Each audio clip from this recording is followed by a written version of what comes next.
The US and Israel have been pounding Iran with airstrikes, but Iran has been holding its own. One of the most defining features of this war has been the use of drones. The relatively low cost and effectiveness of the Shahed drones have overwhelmed some air defences, hitting targets from the Gulf states and beyond. As the drones buzz across the region, we wanted to find out how critical these unmanned aerial vehicles are to Iran's counteroffensive, and what does Ukraine stand to gain from this war? Наш досвід, на мій погляд, і це обов'язково спрацює, наш досвід, як боротися з шахедами, унікальний, ні у кого такого досвіду немає. Let's get into all this with military analyst and strategist Marina Miron from King's College London. Well, I think Iran has been preparing for this for a long time. And what they are doing now, they are realizing that this war might go on for a long time.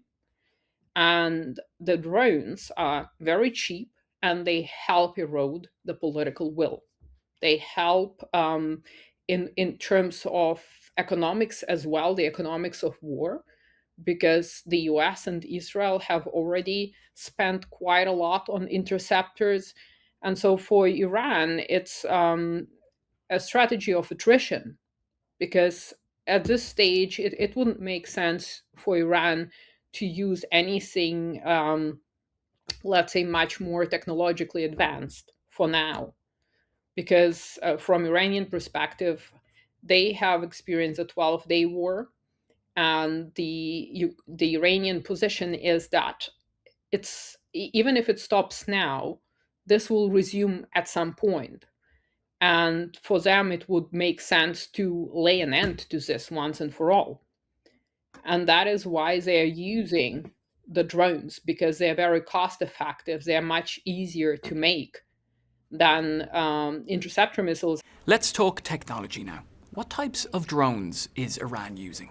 Well, the Iranian-made Shaheeds are made in Iran. I assume they will be made somewhere underground, because Iran has a very extensive underground infrastructure for storing and for production of both drones and missiles.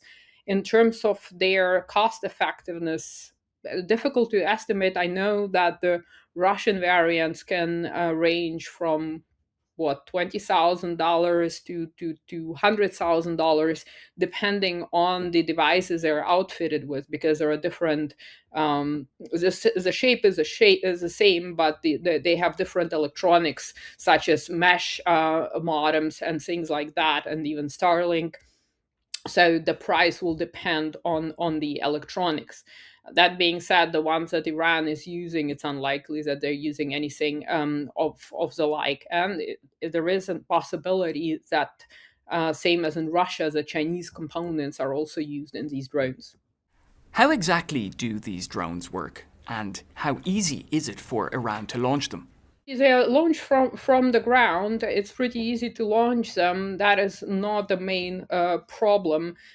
Some drones can be launched from the back of a truck. The issue here is in terms of different types and how they're controlled. I don't know whether the Iranians have those types. So I will speak about the modifications that the Russians have. And the first modifications were quite primitive in a way, because you have to keep the kind of the cost-effect balance.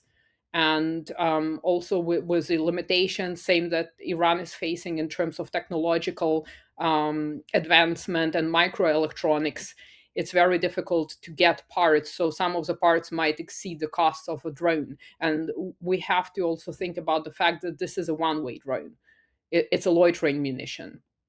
And so the variants have, some of them have, for instance, electronic warfare devices that can spoof radar signals, for instance. They are much more expensive. How much outside help is Iran getting? There are a lot of claims circulating about the Russians providing targeting data to the Iranian Revolutionary Guard Corps. There are also statements talking about how China is involved and how the Chinese are providing targeting data. It's very difficult to verify. It is plausible from the Russian perspective and also from the Chinese perspective, because there are treaties that exist between those countries, Russia and Iran and China, respectively, which would make sense. And from the Russian perspective, the United States is providing satellite data to Ukraine. So Russia is providing satellite data to Iran, but not overtly and not to the extent maybe that is being discussed in the media. Because what we also have to understand that a lot of this is also an information war.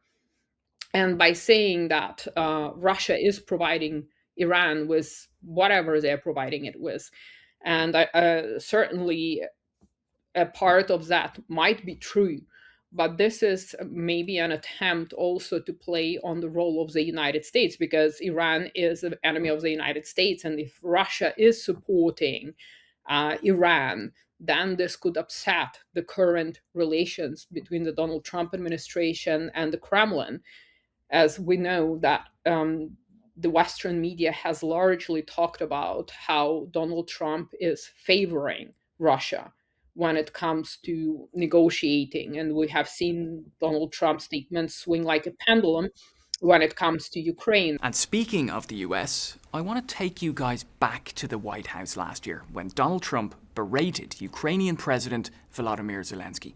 Stay with me because we'll explain why this is relevant to the war in Iran in just a moment. You have to be thankful.